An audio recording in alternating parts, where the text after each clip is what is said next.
Nous savons par tradition que la Hiloula de Rabbi Meir Baal HaNes tombe la même date que le Pesach Sheni. Mais est-ce que ça a un rapport l'un avec l'autre?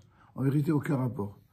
La célébration de, on va dire quelques mots de Rabbi Meir Baal HaNes lui-même, mais cette célébration de la Hiloula de Rabbi Meir Baal HaNes, elle, qui a été donc instituée le 14 Iyar, en 1867. C'est seulement depuis 1867, lors de la communauté de la fondation par la communauté de Tibériade d'un centre d'études sur le lieu supposé de la sépulture de l'abbé Meir Baal HaNes, qui est identifié comme le fameux Tana dont parle la Mishnah. Mais cette association, elle a été remise en cause par d'innombrables maîtres, parce que l'expression de Rabbi Meir Baal HaNes associée à Melumad Benissim, c'est-à-dire quelqu'un qui est instruit en miracle, c'est une expression pour dire qu'il y a entre guillemets des rabbins faiseurs de miracles, avec deux choses complètement distinctes dont il faut retenir dans cette idée. D'abord, les rabbins dits faiseurs de miracles, jamais eux se sont prétendus faiseurs de miracles.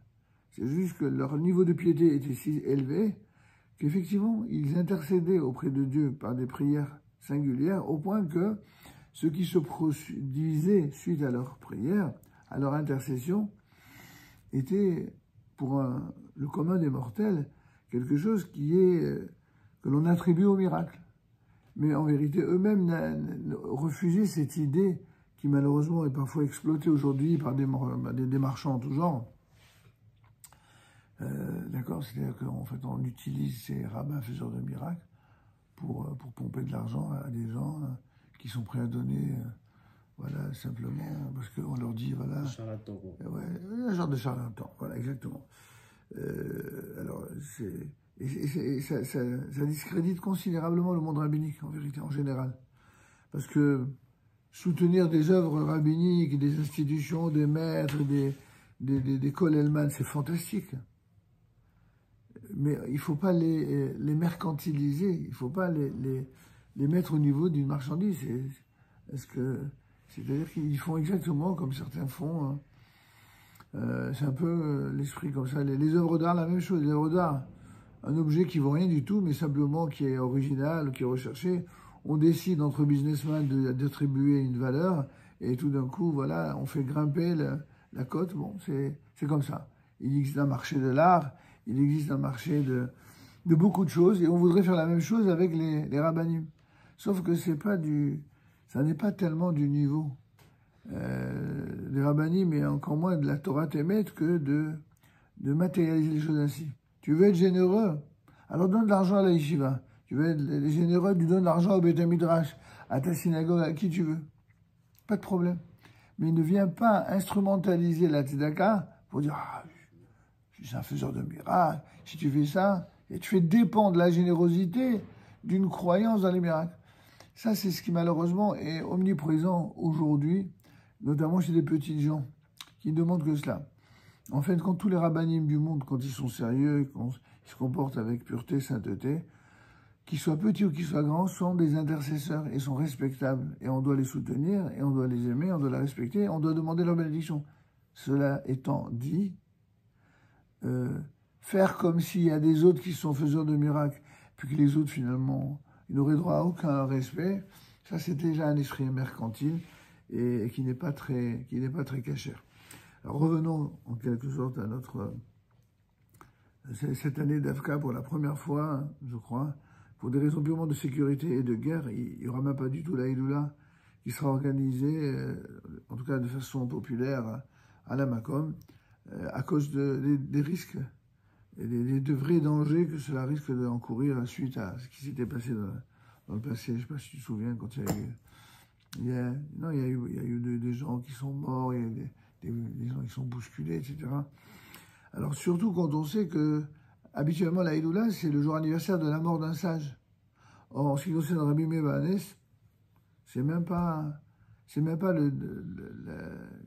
on n'est même pas sûr, on est même probablement sûr qu'il n'est pas mort à ce moment-là. Alors pourquoi on a retenu cette date? Parce que c'est le jour où une fête avait été organisée justement dans la ville de Tzfat. Tout simplement. Et donc, c'est quelque chose qui a été très discuté ces dernières années. En tout cas, en ce qui concerne, pour dire un mot sur la tombe de Rabbi Meir Baal HaNes, il y a un philanthrope très célèbre que j'ai bien connu, Edmond Safran, qui était à la fois suisse, libanais, brésilien, enfin il avait différentes nationalités. C'est lui en fait qui a fait la restauration de toutes les tombes à la fois Rabbi Meir Baal HaNes, mais également le mausolée, la chambre qui l'entoure, les murs. C'est lui qui a tout refait à ça. Mais également celle de Rabbi Shimon Bar Yochai, tant ces sites de pèlerinage étaient importants pour lui et pour toutes les personnes pieuses. Et pendant de nombreuses années, les gens ont continué à venir, aussi bien pour l'Aïloula de Rabbi Meir Baal HaNes que de Rabbi Shimon Bar Yochai, et ainsi que pour Shavuot, qui est le jour anniversaire de la mort de Yaakov, le père de ce fameux Safra. Il organisait lui-même des Ilulot pour honorer son père.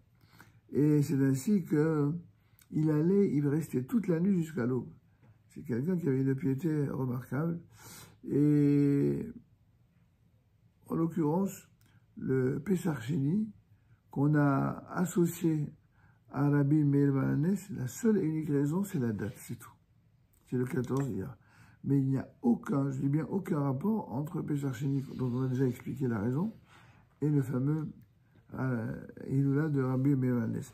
Maintenant, pour dire un dernier mot de Rabbi Meir Baal HaNes lui-même, il est clair que c'était un éminent tzaddik, et que comment dirais-je, les miracles auxquels on lui attribue, c'est à la paternité, d'après les plus grands maîtres de toutes les générations. C'est quelque chose d'attesté. Malgré tout ce qu'on a dit sur les gens qui exploitent et qui utilisent la crédulité des gens pour leur soutirer de l'argent, il faut juste savoir que cela n'empêche pas une autre réalité, c'est qu'il y a vraiment des maîtres dont la piété était telle que les miracles qu'on leur raconte à leur sujet ne sont pas des mensonges, mais des choses attestées par des gens qui ont vécu. Que ce soit Rabbi Meir Baal HaNes, que ce soit Rabbi Shimon Bar Yochai, que ce soit plus près de nous des gens aussi puissants que Rabbi Yaakov Bersera, ou le fameux Baba Salé. C'est vrai que ces maîtres-là, il y a la part de la réalité de ce qu'ils étaient, des êtres exceptionnels et dont on sait, nous-mêmes, par tradition, par transmission de nos aïeux qui les ont bien connus, que des choses inexpliquées, on va dire ça comme ça, qui sont produites grâce à leurs prières, c'est vrai. Mais en même temps, ce que d'autres en ont fait dans la nouvelle génération n'est pas à l'honneur de ceux dont ils instrumentalisent le nom. Il faut faire attention, il faut respecter infiniment tous les maîtres d'Israël, surtout lorsqu'ils avaient une piété considérable, mais les respecter, c'est aussi se souvenir qu'il y a un devoir de respecter tous les maîtres d'Israël, de leur vivant, et de ne pas attendre qu'ils meurent pour cela. Je dis ça parce qu'il y a des gens qui, de leur vivant, ils tuent à petit feu leurs maîtres, et puis, et une fois qu'ils meurent, à grand feu, ils font des hiloudot. Donc ça, c'est d'une hypocrisie pour laquelle ils auront certainement à rendre compte. C'est pas ça du judaïsme, c'est vraiment une déviation. On n'est plus du tout dans le judaïsme. C'est assez important de s'en souvenir, justement. Mais par contre, maintenir le respect de Rabbi Meir, c'est essentiel. Un gris-gris, quoi. Exactement. Il ne faut pas, chas v'shalom, faire de la foi, les sages d'Israël, qui est une mitzvah, la transformer en l'idolâtrie, à Dieu ne plaise. D'accord.